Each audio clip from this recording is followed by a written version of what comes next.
So we've talked about what anxiety can look like for our kids, but how do we help model and get them to the calm? Let's talk about it here with me, Dr. Larry Mitnaul. Now, before we get started, don't forget to like and subscribe below.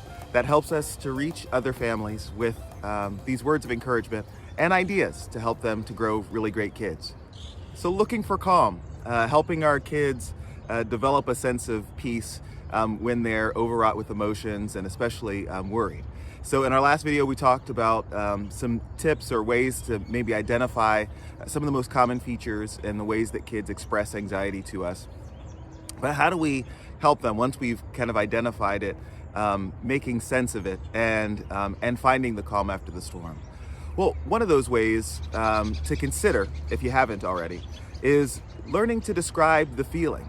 I think we sometimes assume that kids come into the world with a pre-packaged notion of understanding their emotional states. And to be honest, that's actually a minefield. Sometimes we find even our teenagers who have been living and maybe expressing their emotions don't have a great emotional vocabulary to be able to describe what's going on. So what do? We can help label it for them. And recognize, hey, I see that you're feeling, sad, or I see that you're feeling anxious. What is your body telling you? What is your brain telling you? Maybe helping them to come up with the terminology that helps them define it. I really liked that movie several years ago, Inside Out, and kids who see me at the clinic know that I reference it all the time.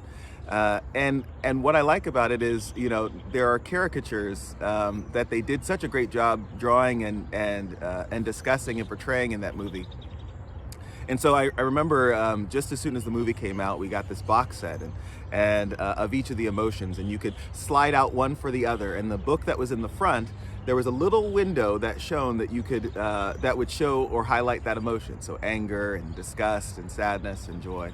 And so I remember one of my kids at the dinner table becoming upset and having one of the older ones slide out sadness and put in anger and say, "Hey, is this you?" Now, I wish I could say that turned into a great therapeutic moment, but it was instructive in thinking about, how do we teach our kids to understand their emotions and what might be going on in their world. Sometimes understanding it and being able to label it already helps to decrease the temperature or intensity of the feeling that they're feeling. Now, I've kind of hinted at this earlier, but I talked about being a feelings detective. There's this really funny little book that's perfect for little kids if you've not read it, by Sandra Boynton, called "What's Wrong, Little Pookie?" And in it, the characters are a young baby hippopotamus and his mother, and she recognizes his sadness, so she labels it for him. And then throughout the book, she takes him on this wild adventure, asking him about the many things that might be upsetting him. I think one of my favorite scenes is she asks, are there elephants with wings oh so blue who flew off with cookies and left none for you, right? And so I think, and I don't want to give away the ending of the book, but I guess I have to in this illustration. So she gets to the end of the book to ask, okay, I've exhausted everything that I have. What's wrong? And he says, I forget, right?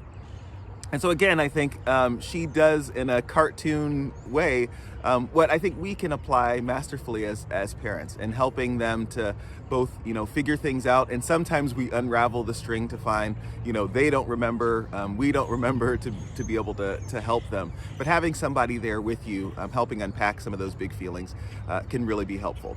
All right, next, having routines and schedules certainly help those kids who are more prone to worry, helping them to gauge kind of expectations for the day.